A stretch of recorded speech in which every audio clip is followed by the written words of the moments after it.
먼저 첫 번째 키워드는 역시나 현대차죠. 사실 트럼프 대통령이 관세 해결책을 다시 마련하겠다라는 협상의 의지를 내비쳤습니다. 그러면서 오늘 현대차 상승 탄력 보여줬는데요.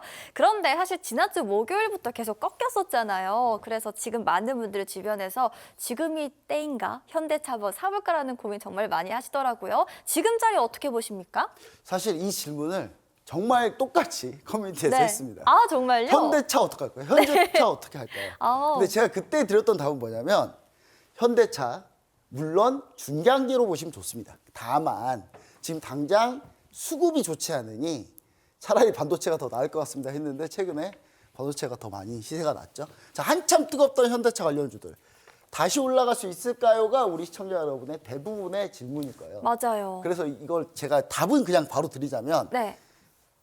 예스인데 오, 다시 올라가네요. 시간을 좀 주자. 아. 시간을 주자라는 얘기를 좀 드리고 싶습니다. 자, 보시면은 사실 트럼프 대통령이 지금 약간 좀 위기입니다. 살짝 위기거든요. 왜냐하면 알렉스 프레티 사태 여기에 대해 좀 자세히 얘기하고 싶긴 한데 그건 커뮤니티에서 좀 자세히 얘기 드리고 사실 이 사건이 나오고 10분 만에 제가 속보로 커뮤니티에 올려드렸거든요. 앞으로 이렇게 될 거다 하면서 이제 지지율이 최저치로 하락했습니다. 38%. 이분이 미국 시민권자인데 미국 시민권자가 이민 세관 단속국한테 총을 맞아서 사망하셨죠. 그래서 그 부분 때문에 이제 시장에서는 이제 미국 트럼프 대통령이 이거 너무 과도하게 하는 거 아니냐. 그리고 이제 트럼프 대통령이 또 말을 조금 잘못했어요. 총 가지고 있다고 문제가 됐다고 얘기를 했는데 이걸 전미 총기협회가 들으면 그리고 총 가지면 다 문제가 되느냐. 라는 얘기가 나옵니다. 이제 그렇기 때문에 이제 트럼프 대통령이 약간 좀 궁지에 몰려서 어제는 트럼프 대통령이 이제 백악관 이제 대변인한테 얘기해서 그런지 모르겠는데 백악관 대변인이 많이 누그러졌더라고요. 약간 한 발 양보한 듯한. 자, 그러면 이제 우리가 연방 대법원 상환세 관련한 얘기가 이번 주에 아마 위법 여부가 또 판단이 나올 수 있습니다. 또 연기될 수도 있는데 지금 2번 연기했거든요. 근데 이번 주에 나오긴 하는데 만약 이번에도 연기할 수도 있지만 만약에 나온다면 트럼프 대통령이 좀 급했다 이번에. 급할 수밖에 없었다. 그래서 우리나라에 그런 얘기가 나오지 않았나라는 얘기를 드리고요. 그다음 상환세 얘기가 이제 나왔는데 우리 정부에서 지금 미국 정부랑 긴밀하게 얘기를 했고 오늘 또 다시 이게 한국 정부랑 잘 협의하겠다 네. 얘기가 나왔기 때문에 다시, 사실 이거는 없어진 일이고 우리 시청자 여러분들은 이제 타코에 너무 익숙하시잖아요. 네, 맞아요. 예, 트럼프 올레이스 치킨 사우 항상 타코에 익숙하시다 보니까 이제 학습 효과가 좀 있었습니다. 그래서 최대 피해는 사실 자동차인데 불확실성은 여전히 존재합니다. 불확실성은 여전히 존재하기 때문에 이 불확실성이 말끔하게 해결되는 순간 현대차는 다시 반등 나올 수 있다는 사실 다시 얘기 드리도록 하겠습니다. 네. 그리고 현재 저는 로봇에 조금 더 집중을 해보자. 현대차 로봇에 조금 더 집중해보자는 건데 지금 보시면은 아틀라스, 현대차 로봇 아틀라스, 네. 보스턴 다이나믹스의 아틀라스가 1만 대 생산 시 생산 단가가 5만 달러로 떨어질 것이다. 5만 달러면요. 그 현대차 임금 노동자하고 비교해 봤을 때 그렇게 많은 차이가 안 나고요. 유지비가 이제 그 다음부터는 더 약하기 때문에 이게 사실 이득일 수 있다. 이 부분이 이제 사실 이슈가 됐었죠. 근데 현대차가 이 이슈가 되는데 가다가 못 간 이유는 네. 사실 이제 노조에서 이거를 좀 이제 사실 좋지 않게 바라보고 있기 때문에 네. 사실 여기도 많은 협의가 좀 필요합니다. 그래서 시간이 다 걸리는 일입니다. 자, 로봇 생산에서 규모 경제가 되게 중요한데요. 부품 등 표준화 모듈 생산이 충분히 가능하고 이거는 자동차보다 단가를 더 낮출 수 있습니다. 로봇 같은 경우는 대규모로 생산할 경우. 그러면 더 지금 모멘텀으로 봤을 때는 로봇주가 현대차한테 더 큰지 궁금한 게요. 오늘 같은 경우에는 현대차 네. 관련해서 로봇 밸류체인 기업들이 급등하더라고요. 네, 특히나 맞습니다. 레인보우 로보틱스가 페이스 메이커 역할을 해주고 있는 것처럼 보여지는데 그렇다면 로봇 이야기 해주셨는데 관련주로 조금 더 그쪽에 집중해보는 게 좋을까요? 네, 그래서 저도 사실 현대차를 볼 때 로봇 쪽을 좀 더 보자라는 아. 얘기를 좀 드리고 싶은 거고요. 네. 이 아틀라스 로봇 한 대가 잘 움직였을 때 중국을 굳이 비교하려고 했던 건 아닌데 대표적으로 이제 세계의 공장이 중국이다 보니까 중국으로 비교해봤을 때 인건비 대비 약 6분의 1 수준밖에 안 됩니다. 아. 그러면 이제 로봇이 훨씬 더 유리하겠죠. 근데 노조의 협의가 상당히 좀 중요하다. 이 부분은 이제 현대차의 몫인 거고요. 그래서 이제 그 부분이 약간 시장에서는 무조건 직진이구나라고 생각했는데 네. 보니까 하나씩 암초들이 있는 거죠. 그 부분을 이제 잘 협의해서 넘어가면 되는 거다. 그렇게 좀 생각을 하고 있고요. 그럼 현대차 관련주들, 로봇 관련주들 생태계가 어떻게 구성되어 있는지 한번 보시면 보스턴 다이나믹스가 로봇을 담당하고요. 로봇 완제품이죠. 그리고 현대차는 전체 제조 역량을 담당을 하고 있고, 모비스는 부품을 담당하고 있고, 그다음 이건 현대오토웨버입니다. 현대오토웨버는 SI, 소프트웨어와 시스템, 자율주행을 담당하고 있습니다. 그리고 이걸 조금 더 세분화해 보면 네. 지금은 다 부진한 현대차 그룹 관련주입니다. 예, 그룹 관련주인데 보시면은 현대차가 하고 있는 일은 뭡니까? 완성차 만드는 거죠. 근데 PER이 8배밖에 안 됩니다. 아직도 8배입니다. 8배. 보통 지금 도요타가 13배니까 네. 주가가 그러면 50%는 올라야 말이 네. 된다는 얘기인데 이런 얘기를 제가 너무 세게 하면 우리 시청자 여러분들이 그럼 50%에서 오르는 겁니까? 근데 이제 앞으로 암초들이 있기 때문에 그걸 어떻게 해결하느냐에 따라 좀 달라진다는 거고요. 요게 저평가라고 봐야 되는 거예요? 쉽게 저평가죠. 말하면? 아. 네, 왜냐하면 도요타가 13배면 네. 현대차는 8배밖에 안 되기 때문에. 아. 근데 심지어 도요타는 로봇이 없어요. 로봇 네. 모멘텀이 없는 회사입니다. 그런데 13배를 받고 있다? 그럼 고평가 받고 있는 거죠. 그러니까 얘가 떨어지든지 현대차가 올라가든지 둘 중에 하나에서 맞춰줘야 되는 상황인 거죠. 그러니까 기아도 마찬가지고요. 그다음 현대모비스가 사실 대단히 좀 저평가되는데 저는 현대모비스를 좀 우리 시청자 여러분들이 재미없어 할까 봐 네. 저는 강력하게 얘기를 좀 드리고 싶진 않아요. 왜냐하면 현대모비스가 좀 엉덩이가 무거운 종목이기 때문에 좀 맞아요. 상당히 무겁습니다. 그리고 현대오토웨버는 PER이 무려 40배나 되는 어마어마한 고평가를 받고 있습니다. 근데 그럴 수밖에 없는 게 이게 소프트웨어입니다. 소프트웨어고 이게 로봇 시스템, 자율주행을 담당하고 있거든요. 그래서 성장성은 훨씬 더 높다. 근데 다만 이거는 우리가 조정을 잘 주는지 확인을 좀 잘 해보시고 보시면 좋을 것 같고 네. 최근에 이슈가 된 종목이 하나 있습니다. 최근에 서진 시스템이라는 종목이 있는데 이게 OEM, 네. 현대차 OEM 로봇을 다 막 여기서 하겠다는 그런 얘기들이 지금 나오고 있어요. 네. 근데 여기가 지금 25배 정도. 그럼 기존 로봇 만드는 회사에 비교해 보면 기존 로봇 만드는 회사가 40배 정도 나오거든요. 그럼 낮은 거네요? 네, 낮아서 저평가돼 있는 거죠. 아. 네, 그래서 혀진 시스템 같은 경우도 우리 시청자 여러분 보시면 좋은데 네. 잘 이제 관심으로 좀 보시면 좋은데 문제는 이제 많이 올랐습니다. 최근에 또 이게 올라와서 이 정도예요. 그렇기 때문에 조금 조정받고 있는데 조정받을 때 우리가 좀 관심을 좀 깊게 보시면 좋을 것 같다. 그 다음에 저는 사실 하이라이트는 요게 좀 하이라이트일 가능성이 있다. HL 만도인데요. 이게 로봇 액추에이터를 여기서 합니다. 원래 자동차 부품이고, 그러니까 이 회사는 원래 실적은 매우 좋은데 여기에 로봇 액추에이터까지 더 들어온 겁니다. 그러면 지금 현재 PR이 15배밖에 안 되기 때문에 저는 상당히 좀 이 회사는 아직도 저평가돼 있다. 이렇게 좀 얘기 드리고 싶고요. 그 다음에 현대 글로비스입니다. 글로비스는 사실 물류하는 회사인데 지분을 갖고 있어요. 여기서. 어디 지분을 갖고 있냐? 보스턴 다이나믹스 지분을 갖고 있습니다. 그래서 지분 가치로 보스턴 다이나믹스가 상장한다 얘기가 나오면 이 종목을 보면 된다. 근데 이 종목은 또 저평가돼 있어요. 그럴 때 그렇게 좀 보시면 좋을 것 같고 보스턴 다이나믹스는 물음표죠. 아니, 상장이 안 됐기 때문에. 근데 지금 얘기 나오는 건 시가총액 70조 얘기 나오고 있으니까 뭐 최대 128조인데 전 128조 원까지 가는 건 좀 무리인 것 같고 네. 저는 일단 70조 하단만 봐도 충분히 말은 된다. 이렇게 좀 얘기 드리고 싶습니다. 그래서 약간 기노업으로 좀 보시면 현대차 로봇 관련주들은 좀 괜찮을 것 같다. 그래서 지금 제가 오늘 종목 차트로 한번 가지고 나온 거는 현대차입니다. 현대차 같은 경우 우리 시청자 여러분 제가 라인을 1, 2, 3을 딱 그어놨어요. 근데 네. 이게 제가 오늘 그린 게 아니고요. 이게 2주 전에 올라올 때 요 정도 라인들을 먼저 한번 지켜보시고 여기까지 조정을 한번 보시고 좀 판단을 해도 그때 판단을 해보셔라고 했는데 딱 라인 2개가 딱 걸리고 지금 돌고 있습니다. 돌고 있죠. 근데 지금 제가 왜 지금 당장 현대차에 너무 많은 기대를 하지 말라고 하는 이유는 뭐냐면 외국인이 많이 팔고 있고요. 기관도 많이 팔고 있습니다. 이 매도 물량이 좀 잦아들고 매수로 좀 전환되면 그때 봐도 늦지 않는다고 네. 시청자 여러분들. 그렇게 좀 여러분들이 알고 계시면 좋을 것 같습니다. 그렇다면 현대차 같은 경우에는 저희가 방망이를 짧게 잡고 가자라는 전략보다는 조금 더 인내심을 가지는 전략이 중요해 보입니다. 자, 일각에서는 현대차 꿈이 꺾였다라는 그런 반응도 나오고 있는데요. 그런 만큼 차익 실현을 할지 조금 더 매수를 할지 고민 많이 되시죠? 그런 현대차에 관한 전략을 저희가 알차게 준비했습니다. 어디서요? 바로 QR코드 안에서 준비했거든요. 화면에 보이는 QR코드 스캔 통해서 들어오시면 현대차 궁금증 해결 가능하니까요. 참고해보시면 좋을 것 같네요. 자, 저희는 다음 키워드 이어가 보도록 할까요? 저희 이번에는 반도체 이야기 나눠보도록 하겠습니다. 자, 이번 주죠. 29일인데요. 삼성전자와 SK하이닉스의 실적 공개를 앞두고 반도체 관련도 정말 눈에 띄고 있습니다. 오늘도 나날이 신고가 나오고 있기도 하죠. 미국 빅테크 실적 발표를 앞두고 반도체주가 이제 주가 변화도 함께 보이고 있습니다. 사실 지난번에 제가 여쭤봤었을 때 삼성전자 같은 경우는 실적 발표를 하면 약간은 청개구리다라고 재밌게 표현을 해주신 게 기억이 납니다. 그렇다면 실적 발표 이제 디데이 하루잖아요. 저희 네. 반도체 보유자분들 어떻게 대응하는 게 좋을까요? 네, 일단 저는 실적 발표가 나오고 나면 네. 좀 분위기가 조금 그래도 차분해질 거다. 아, 이번엔 조금 다른가요? 실적은 매우 좋게 나올 텐데 네네. 이미 그걸 선반영해서 많이 올라왔기 때문에 아. 다시 차분해진다. 왜냐하면 반도체가 다음 모멘텀이 또 언제 있냐면 네.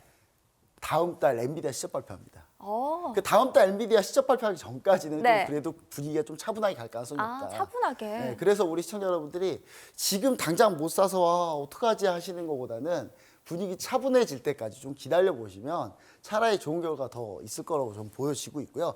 그러니까 그 전에 미리 하셨던 분들이야 이번에 그럼 매도하라는 얘기입니까? 아닙니다. 엔비디아 실적 발표하면 또 달라집니다. 그렇기 때문에 그때까지 쭉 그냥 끌고 가시는 전략이 제일 좋다. 이렇게 좀 얘기 드리고 싶고요. 자, 보시면은 마이크로소프트를 먼저 보자면 빅테크가 사실 이걸 구매하고 있습니다. 구매하고 있어요. 그러니까 빅테크가 데이터 센터나 하이퍼스케일러 업체랑 제휴해가지고 클라우드를 만들 때 거기에 들어가는 디램을 여기서 사는 거거든요. 근데 이제 마이크로소프트가 그러면 일단 잘 나오는지가 중요하겠죠, 실적이. 그럼 마이크로소프트가 실적이 지금 다시 그래도 올라오고 있습니다. 올라오고 있는데 사실 애저 같은 경우가 지금 예상보다 그렇게 빨리 올라오고 있지는 않아요. 마이크로소프트에서 하고 있는 그 플랫폼의 애저가 그렇게 많이 빨리 올라오고 있지는 않지만 그래도 마이크로소프트는 계속 전진하고 있다. 이렇게 보시면 좋을 것 같고요. 자, 근데 오늘 이제 저는 갑자기 이제 그 미국 주식 투자하던 분들도 갑자기 우리나라 다 덤벼오기 시작하고 네. 그러다 보면 원화가 더 강세될 거거든요. 맞아요. 그걸 제가 어제 어떻게 알았냐면 어제 진짜 깨닫게 된 건 뭐냐면 어제 사실 원화 약세였습니다. 장중에 내내. 근데 미국장 열리려고 하니까 그때 이제 그분들이 다 매도하신 거예요. 미국 주식 팔는 게 어제 밤이었던 거예요. 저녁 그 밤. 타이밍에 딱. 그리고 나서 바로 원화 강세로 바뀌었어요. 네. 어제 그래서 결국 원화 강세로 끝났습니다. 어. 그러니까 그게 사실 그걸만 봐도 유추할 수 있다. 자, 근데 오늘 이제 그런 분위기가 너무 휩쓸리다 보니까 오늘 모 증권사에서 삼성전자 목표가를 무려 26만 원을 제시했습니다. 26만 원. 그리고 SK하이닉스는요 목표가를 150만 원을 불렀어요. 엄청 야, 높은 이게 너무 건가요? 좀, 그쵸? 네, 너무 이제 좀 많이 갔다 이게 많이 갔다. 왜냐하면 이런 분위기가 올 때쯤 되면 이제 좀 분위기가 좀 차분해지길 좀 기다리시는 게 여러분들이 조금 맞는 것 같고요. 아. 이것 때문에 근데 이런 리포트가 나왔는데도 불구하고 오늘 네. 어제보다는 상승세가 그렇게 세진 않잖아요. 네. 그렇기 때문에 이거는 사실 어느 정도 좀 우리가 차분해질 시기가 왔다라는 얘기를 좀 다시 한번 드리고 싶고요. 자, 제가 2주, 3주 전에는 이때 끌어올 거라고 계속 얘기 드렸던 거예요. 그리고 이제 올랐으니까 지금 다시 조금 차분해질 시기가 왔다. 자, 문제는 이제 우리 시청자 여러분들이 지금 반도체가 그럼 그렇게 수요가 많냐? 사실은 지금 당장 쓰는 수요는 그렇게 많지는 않아요. 많긴 많은데. 근데 무슨 수요를 생각하고 있냐면 빅테크들은 이거 좀 나중에 사면 나중에 지을 데이터 센터에다가 반도체를 넣어야 되는데 그럼 나중에 사면 가격이 더 오를까 봐 먼저 사고 있어요. 네. 앞으로 2년 뒤에 만들 데이터 센터에 들어갈 반도체도 지금 사고 있는 거예요. 네. 그러니까 반도체가 너무 모자라요. 그런 상황이다라는 거 여러분들이 좀 보시면 좋을 것 같고 제가 지난번에 이 자료를 보여드리면서 3주 전인가요? 이 자료 보여드리면서 반도체 수출 절대 퍼센트가 YOY 퍼센트가 아직 고점까지 안 왔다. 그래서 이 수출 데이터 20일 날 수출 데이터 1월 20일 날 수출 데이터 나올 때 반도체 그때부터 반등이다라고 얘기를 드렸었는데 이게 이제 1월 20일 수출 데이터 반영된 겁니다. 조금 더 올랐어요, 이제. 아직 요 정도 남았다. 아직 요 정도 남았습니다. 남았기 때문에 우리 시청자 여러분들이 조금 더 보셔도 됩니다. 자, 삼성전자 엔비디아 HBM4 승인 임박했고요. 2월에 양산 준비하고 있습니다. 자, 삼성전자 원래 엔비디아 HBM4 못 들어가는 줄 알았는데 삼성전자도 이제 들어가기로 했고 오늘 이제 SK하이닉스 HBM4 엔비디아 물량의 3분의 1을 확보했다는 소식까지 나왔고요. 그러면 사실 HBM4를 엔비디아에 납품하는 건 우리나라가 거의 다 하는 거예요. 마이크론이 오히려 줄고 있는 겁니다. 자, 그다음 디램, 낸드 모두 다 가격이 계속 상승하고 있고 다만 여러분들이 생각하셔야 돼요. 지금이 1분기잖아요, 1분기. 그리고 여러분 실적 발표는 지난 4분기를 발표하는 거예요. 자, 그러면 여러분 생각해 보세요. 자, 반도체가 지금 3분기가 고점이라고 지금 다 생각해서 증권사들이 다 목표가를 다 올리고 지금 하고 있는데, 그럼 3분기가 고점이라고 생각해 봅시다. 이렇게. 그럼 여기가 3분기, 2분기, 1분기라고 치면 여러분은 언제 빠져나와야 될까요, 반도체를? 중간? 예. 딱 여기. 네. 딱 여기에서 여기까지만 해서 잘 빠져나오면 돼요. 왜냐하면 피크아웃 한다고 하면 먼저 반영됩니다, 주가에. 먼저 반영되기 때문에 그 얘기가 나오는 순간 여러분들이 삼성전자, SK하이닉스, 그다음 반도체 관련 주식을 들고 있다. 그러면 늦어요. 이미. 그렇기 때문에 조금 중간에서 보자. 그럼 2분기겠죠? 예, 2분기 몇 월이죠? 예, 4, 5, 6월. 그러면 4, 5월에 우리는 어느 정도 수익 실현을 한다라는 생각으로 접근하시면은 충분히 좋은 전략이 된다. 저는 이렇게 좀 얘기를 좀 드리고 싶습니다. 자, 그리고 삼성전자 파운드리도 현재 턴어라운드 하고 있고, SK 하이닉스는 또 HBM3 2도 수주했어요. 3 2도 수주했다는 건 뭐냐면 엔비디아 말고 다른 데 또 수주한 거죠. 네. 자, 테슬라, 애플에 이어 퀄컴, AMD까지도 지금 삼성전자가 비메모리, 파운드리를 수주한 거고요. 그다음 마이크로소프트의 AI 가속기 이게 엔비디아의 GPU랑 똑같은 겁니다. 자, 마이아 200을 본격적으로 양산할 경우 삼성전자 파운드리가 생산할 가능성이 있습니다. 이 마이아 200 자체를 삼성전자가 생산할 가능성이 있고요. 여기에 짝을 이루는 HBM 반도체는 SK하이닉스가 할 수 있다. 우리나라가 지지고 볶고 다 하고 있다. 오. 그렇기 때문에 사실 여러분들이 너무 겁낼 필요는 없다. 근데 다만 차분해질 때 우리가 매수 기회를 보고, 기존에 보유하시던 분들은 4월까지 끌고 간다는 생각으로 좀 길게 보시면은 수익률이 더 그랜드해진다라는 얘기를 다시 한번 드리도록 하겠습니다. 일단은 그러면 보유자분들은 쉽게 생각해서 4, 5월까지는 계속 보유를 하면 되는 거죠. 대세 상승장 때요. 사고 네. 팔고 하잖아요. 네. 수익률이 더 안 좋아요. 아, 그래요? 대표적인 예시로 네. HD 현대일렉트릭이 주가 5,000원에서 지금 80만 원이거든요. 네. 200배 가는 동안 네. 사고 팔고 하시는 분들은 네. 1000%도 수익 못 냈어요.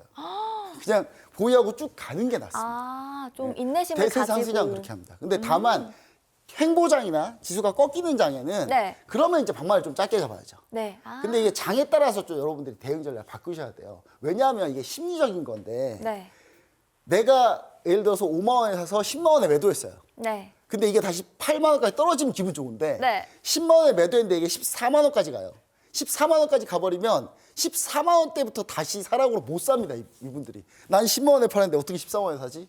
이게 심리적 영향이 좀 크기 때문에 최대한 보유하는 전략. 자, 그리고 이제 반도체 소부장으로 좀 보셔야 될 건데, 아까 소부장 돈의 힘으로 간다고 제가 얘기를 드렸던 내용이 여기에 쭉 있으니까 이건 또 두 번 다시 설명하기 좀 그렇고요. 자, 그럼 이제 덜 오른 장비사하고 소재 관련주에 우리가 주목을 해보자라고 해서 제가 덜 오른 장비사와 소재 관련주를 오늘 전부 다 세팅을 해왔습니다. 그래서 여러분들이 좀 보시면은 대표적으로 종목으로는 제가 원익 IPS를 아마 첫 시간에 들고 나왔을 거예요. 이거. 처음 여러분들하고 대면했을 때. 그때 들고 나왔는데 그때가 언제냐면요. 요때였어요. 그때 잘 보자는 얘기를 드렸는데 그 뒤로 어떻게 됐냐. 최근에 어마어마하게 올라오고 있죠. 어마어마하게 올라오고 있습니다. 여러분, 그러니까 그 기다리는 구간이 요걸 기다리자는 거예요. 여러분들. 요걸 잘 기다리자는 겁니다. 그래서 여러분들이 그런 약간 인내심이 좀 필요하다는 걸 다시 한번 또 얘기 좀 드리고요. 자, 그 다음에 이제 제가 오늘 최저 강로 종목을 가지고 나온 거예요. 역시 마찬가지로. 근데 이거는 복합적인 겁니다. 자동차와 반도체를 다 갖고 있어요. 너무 좋지 않습니까? 차라리 이게 더 나을 수도 있다. 예, 자동차 갈 때는 그럼 반도체 못 가고, 반도체 갈 때 자동차 못 가고. 그럼 차라리 두 개 다 있는 거 괜찮지 않습니까? 바로 그 포인트입니다. 근데 제가 이 종목을 오늘 준비를 하고 있는데 제가 어제도 또 기도했어요. 제발 오르지 마라. 제발 오르지 마라. 오늘 돌파해서 급등 나와버렸습니다. 근데 괜찮습니다. 이 종목 괜찮습니다. 그래도 지금도 괜찮은데 이 종목은 이제 리드 프레임을 하는 회사입니다. 리드 프레임. 그러니까 자동차 전장 부품의 리드 프레임, 반도체 리드 프레임. 실적이 한번 크게 다운이 됐는데 이게 지금 보시면은 2024년 실적이 순이익이 587억인데 2025년 12월 순이익 예상치가 320억 정도 나오거든요. 그럼 떨어진 거 아닙니까? 내내 안 좋다가 4분기에 갑자기 급격하게 폭발하는 거예요, 지금. 네.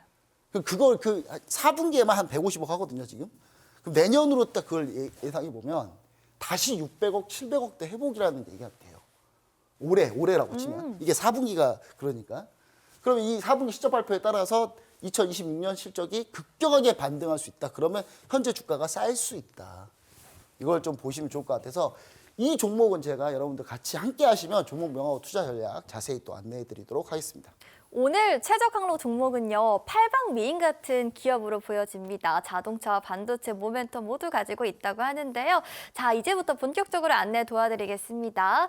자, 오늘은요, 일단 우리가 함께 배워봤지만 2차 전지까지 골고루 함께 빨갛게 물들어 있습니다. 그 안에서 이제는 어떤 투자 전략을 짜야 할지 새로운 고민도 생기기 마련인데요. 이럴 때 어떤 종목과 함께해야 안전한 투자 항로를 개척할 수 있을지 옥석 가리기가 절실하게 필요하죠. 그렇다면 이 긍정적인 키워드를 그대로 이어갈 수 있는 종목은 과연 어떤 종목일까요? 그래서 오늘 특별히 저희 김정철 관제사가 직접 준비를 했습니다. 어려운 내용도 늘 쉽게 풀어주는 저희 관제사가요. 자신만의 기법으로 뽑은 핵심 종목, 바로 최적 항로 종목을 챙겨왔는데요. 화면 하단에 QR코드 잘 보이시죠? 휴대전화 카메라를 켜서 스캔만 하시면 바로 링크가 뜹니다. 여러분 어렵지 않죠? 클릭을 한 번만 하시면 바로 참여가 가능하겠고요. 꼭 참여하셔서 핵심 기업도 즐겁게 활용해 보시길 바라겠습니다. 자, 그러면 QR코드로 입장 가능한 소통방 참여하시면 뭘 얻어가실 수 있냐 궁금하실 텐데요. 가장 먼저 저희가 최적 항로 종목처럼 기분 좋은 핵심 종목 챙겨드릴 거고요. 수익 비행에 필요한 비법과 전략까지 아낌없이 공개해 드리니까요. 오늘의 수익 비행까지 또 기분 좋게 즐겨보시길 바라겠습니다. 저는 오늘 김정철 관제사가 전해드린 이 교육의 핵심 포인트 잠깐 정리하고요. 잠시 후에 돌아올게요.